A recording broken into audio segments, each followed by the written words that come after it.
Start. Okay. So now today we are going to learn method overloading. Okay. So what is the method overriding? Method overriding you all remember, right? So what you used to do in method overloading? Any one of you can answer? It differs from the argument we are passing. Mhm. Is it so? Different argument, same method name in same class. Yeah, that's what I'm saying. Yes. Sorry, yeah. Same method name, Different different argument, same, yeah. argument. Yes. So Yes. in method overloading, what you used to do, the order of argument is changed, name will remain same, right? And the return type doesn't have any impact. And method overloading we achieve in one class, right? In one, let us assume we are having a class called math. In that math, we have two add method, right? Both the add method will take different arguments, and we need a single class for that. That is called method overloading. Okay, now we are learning method overriding. So don't get confused with method overloading and method overriding. Method overriding we can only achieve in inheritance. Okay, without inheritance we cannot achieve method overriding. Clear to all? Method overriding is directly mapped to inheritance. Okay, and it's also a part of dynamic polymorphism. You remember polymorphism concept, like definitions and all what I have already discussed. Again, we'll discuss those things. Okay, but right now you guys have to focus on what is method overriding. Okay, so if anyone asks what is method overriding, so you have to say method overriding is a process. What type of process? Process of implementing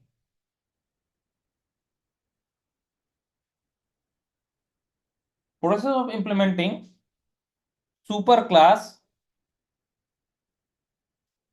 methods in subclass with same signature. Now you guys will get what is signature. Signature is nothing but a argument. Let us assume if I have method m1 which is taking int a and int b, two argument. In subclass also you have same method with the same name which take same argument. So in that case both method have same signature. Signature is nothing but a combination of uh, argument order, argument name, everything. Okay, in which order argument you have written, right? If let us assume you have two method, one in superclass, one in subclass, and superclass method have int a as an argument. In subclass also it have int b, means both are int variable, you can change, there is no issue. So in that case you can say both the method have same signature. Okay, so we see what is signature and all in only see. Okay, the first thing, what is method overriding? Okay, so method overriding is process of implementing a superclass method in subclass with the same signature, which is clear to you all, right? So definition wise clear. Okay, so we see a sample example, like a basic straightforward, and then we'll go why we need to override method. What is the requirement of that? Okay. Okay, so now let me take one class. So I will take class A. Okay, so this is class A. Okay, which have method m1. Now I will have class B which also have method m1. Till now everything is fine. They are separate class, they can have their own method, no issue, right? But when it's become method overriding, when b when b become a subclass,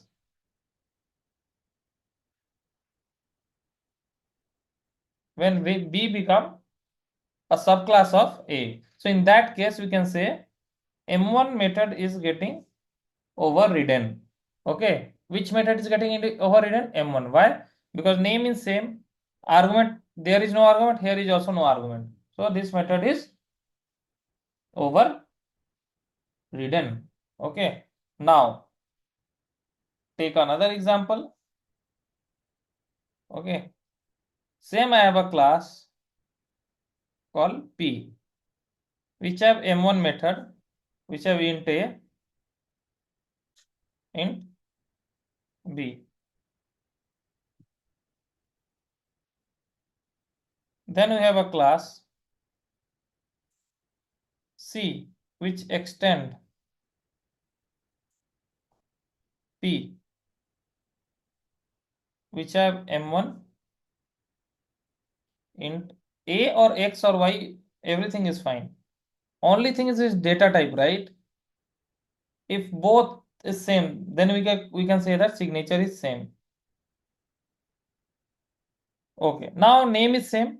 Signature is also same. What is signature? Int A, int B, int X, int Y. So this order is also same. First one is integer, second one is integer. First one is integer. What happen if there is a float or string? What happen in that case? Then signature is different. Okay. So you guys understand what is method overriding in basic context as per the definition, right? Now we'll go. Yeah.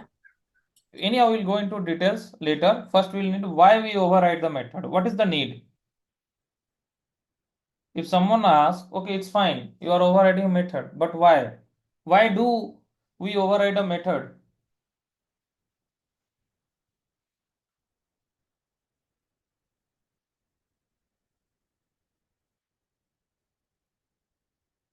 Okay. So always remember, might be Vas right now not able to digest that concept. Okay, but there is a certain principle which OOPS concept follow. So that is called OOPS best practices. So what OOPS says, class are closed for modification. So once you define a class, let assume you are working in a software company, there is a class which is already defined. Okay, now you want to modify the functionality. Let assume already there is a class called X, which have a add method, which add int A and int B. Okay. No, I will do divide. Then it will make more sense. Okay. Why I'm doing this? You guys will learn. Int A, int B, and then it's okay. So now here I will return int. Okay. So now what will happen? Divide. So I have int A, int B. The result is C A divide B. Okay. And then I will return divide. Okay. Sorry, return C, not divide. Okay. So you understand what I'm doing? In this method, I'm taking a two variable. I'm dividing A into B. The whatever result I'm just returning. Okay, let this implementation are already there in organization that you are working. So when you join, this class is already there. So they will say this divide is working fine, but what we need to do is, so when we are passing 8 as A and 3, so let us know I passed here 8 and here I passed 3. So what is the result we will get?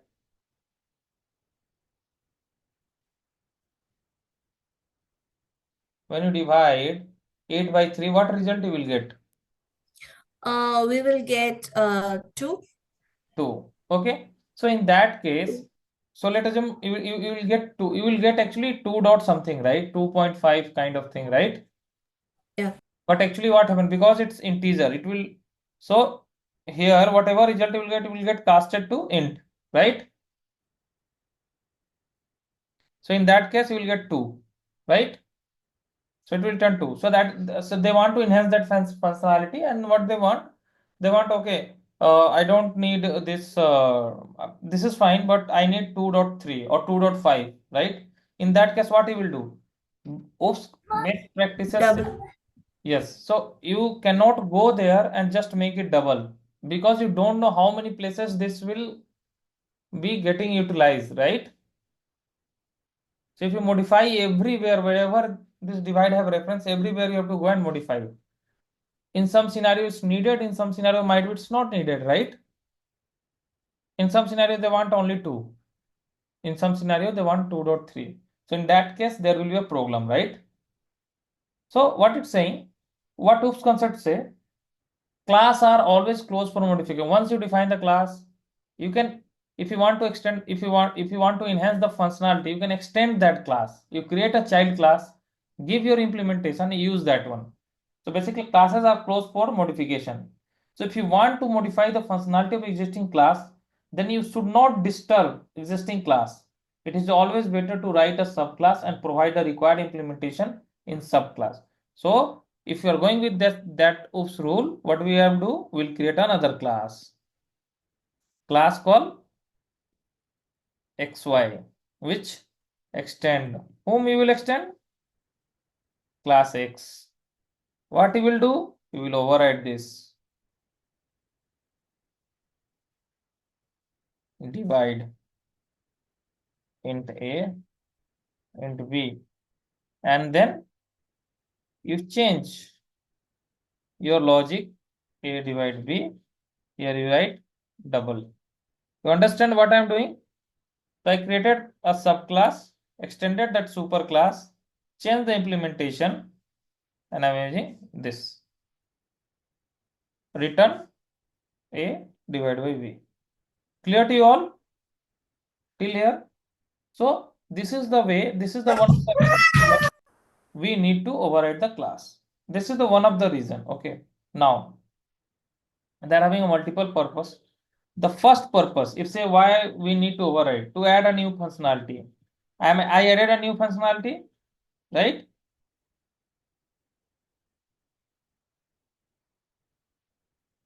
Second,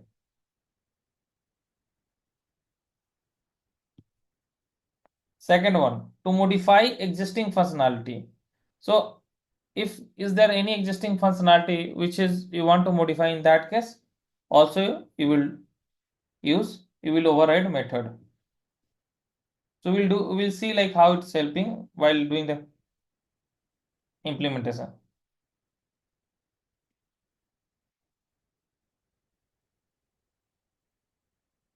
So modify existing functionality.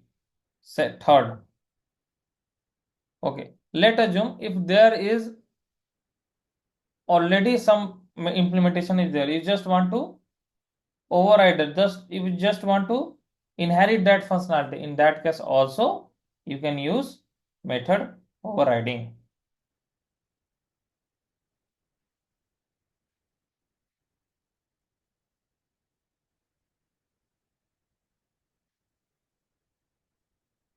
Clear? Okay. So now you guys have see, right? I simply going and writing the class and giving the same name, but it's not that much straightforward. So method overloading is pretty straightforward. Method overriding come with the certain rules, right? So what is the rules? So we'll discuss each one of the rules, and then we'll do hands-on. Okay, the first one, subclass method name must be same as a superclass method name. So let us assume if you are having a method in superclass called m1, in subclass also you have the same name. Subclass method parameter, type, order, number must be same as superclass method. What I'm saying? Subclass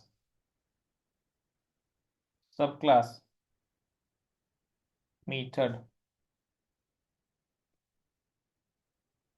parameter must be same as superclass method.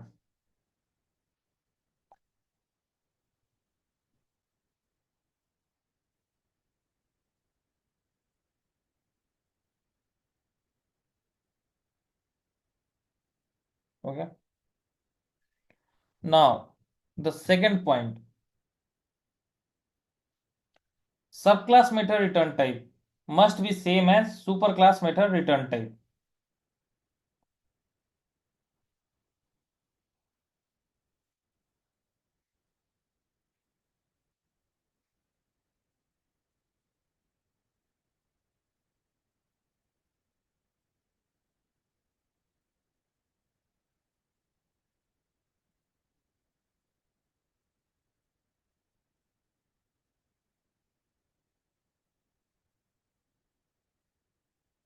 There is a certain rule that while doing implementation anyhow we'll discuss. So that is related to inheritance. that while doing an implementation, I will discuss, and then you guys have to proceed with that. If I right now, if I say, you guys will not understand. Okay. Okay. Now you remember that access modifier, right? Yeah.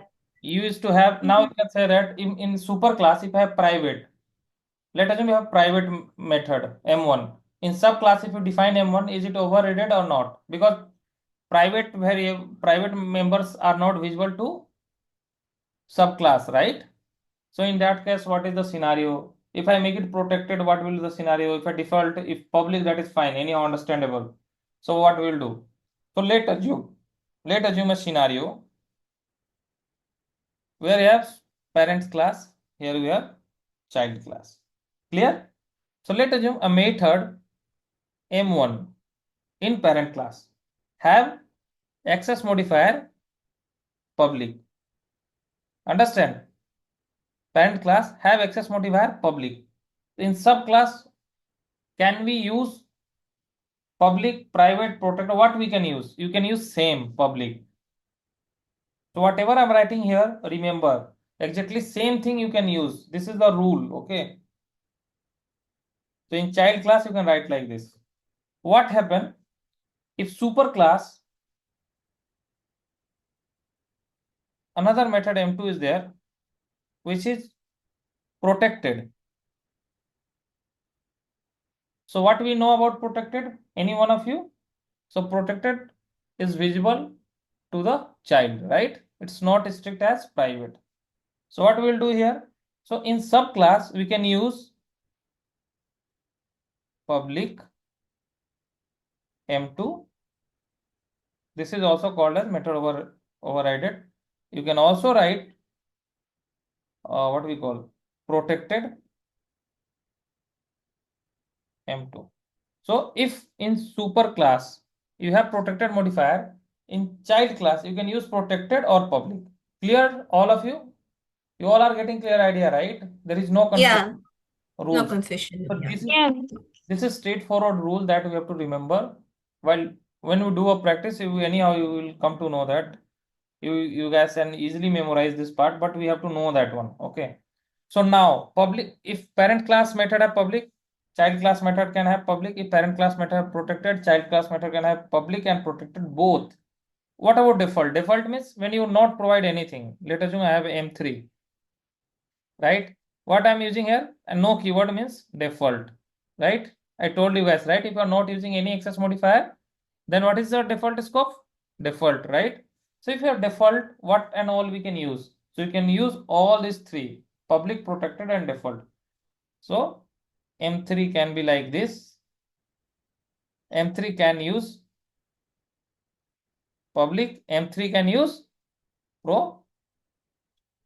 protected. So here all of this thing we can use. Clear till now? Yes. Okay. Now, what happen when we have private? So if you have private, let's do another method which private M4. Okay, then what happen? What we can use? So if you are having a private, right? In that case, in child class or subclass, you can use anything. Okay, private, default, protected, public, M4. So it's not like you can use all of this keyword, any one of this you can use. Okay. Why we can use any one of this? That I will teach you. Okay, it's get overridden or not, right? So there are many things because private is not accessible to child class, Yeah, not the visible to private child cannot class. be subclass cannot access the private method, right? Then Yes. how it can override it? So it means that when you define M4 on super, right? If you define Okay. in subclass M4, you can use. We are right now talking about modifier. What and all we can use. You can use any of this. Oh, okay. Okay, Understand? okay. Okay, okay, fine, fine. Yeah. So now it's clear to everyone. So when we define a class, you guys can easily guess that what and all access modifier you will use. Remember always, if you are using public, so who is least restrictor than public? No one. So that is the reason we are using public. Protected. Who is the least restricted than protected? Public and protected itself. So we are using both. Default. Who is least restricted than default? Public, protected, and default itself. So that is the reason we can use any of these three. When I am using private, who is the least restricted than that? Public, protected, private. And there is another reason that anyhow will discuss. Okay. Okay. Okay. Now, another rule. When superclass method is instance method, then you have to override in subclass as instance method. So what usually people used to do? Okay, I have M1 as a instance method. Can I override as a static method? No. Instance method can be override as instance method. Clear? Okay. So that is the thing. I don't have to write down, but let me. Instance method can be, oh, sorry, have to, can be name. Instance method have to override as instance method. 1 second. Now 10 minutes remaining. Okay. Now the another rule. When superclass method is static, then what happened? Let us assume in superclass you are having a static method. So in superclass, I have static M1 in superclass. So what happened in child class? So if you want to override in child class, you have to override as a static. So in child also it will be static M1. Clear? So instance variable override as an instance, child variable sorry, static variable override as a static. Okay. There is another thing. Right now we have not covered exceptions. So there is a point, okay, which most of the interview they will ask. Okay, let assume if superclass method throw checked exception. What subclass method can throw and what cannot throw. So if I explain those points right now, you guys will not understand because this exception handling is not started yet. Once exception is complete, again we'll visit these points. Okay. So if anywhere, if someone say, okay, your method overloading is done, can you tell me if superclass method is throwing XYZ exception, what will happen to subclass method? So you say like still we are not completed with exception, so I cannot answer this. Clear to everyone? Yeah. Yeah, yeah. Yes. Yeah. Yeah. So exception related thing, I will again discuss in a separate exception handling in method overriding. So there is a topic which we'll discuss later on. Okay. Private method cannot be inherited. Okay. That is always remember. You cannot override private method. Clear? So what we do when you define a method private, what is this?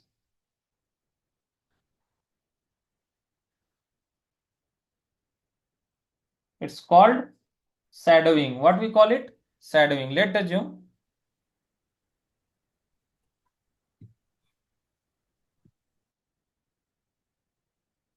or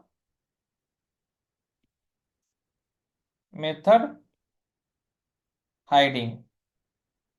When method hiding, let's assume if we are having a superclass A which have M1, okay, which is private. You have subclass B who extend A which have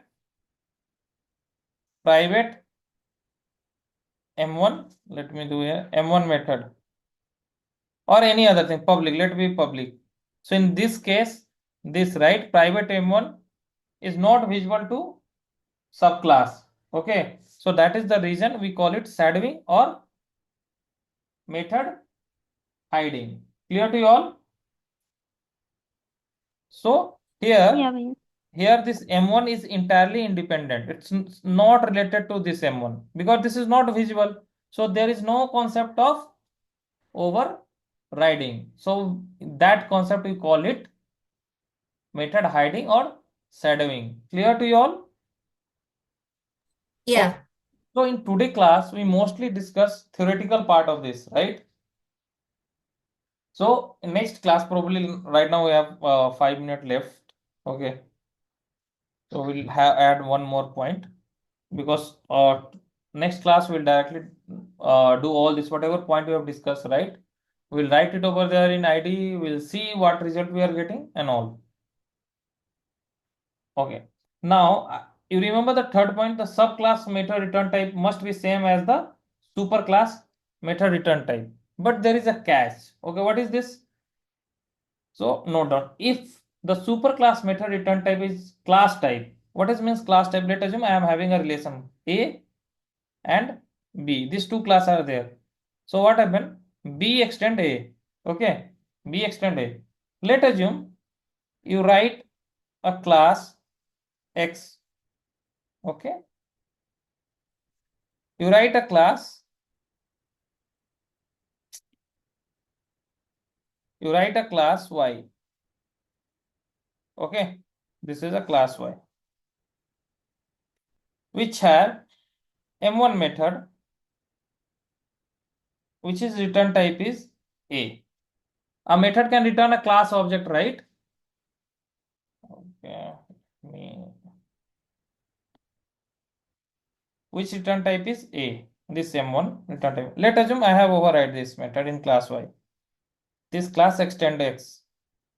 So I have do extends X. Okay, and then here. So M1, I override this. So what I said in third point, subclass method return type must be same as the superclass method return type. But if the superclass method return type is a class type, so right now what is the return type of M1? Class type, A class type. A class type. Okay, and B is a subclass of A. So in that case, what happened? Then while overriding the method in subclass, you can use the same class type. You can use the same class type or its subclass as a return type. So in this M1, you can return A or you can return B. This is clear to you all? Okay. Yeah. You Yeah, we understand? will see it as an example to write tomorrow. Yes, we'll practice all of this stuff tomorrow, one by Yeah. one. Okay. Yeah, okay. I So, think then it will be very clear.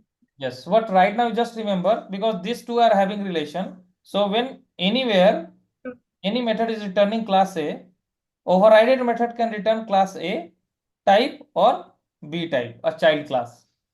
Okay. So this is the thing we'll practice tomorrow. We'll come to know all of this thing in detail. Okay. Okay. Yeah. So today video and tomorrow video I will club together and then I will upload. Okay. Okay. Sure. Okay, fine. Then why to waste 3 minutes? I will disconnect the call now.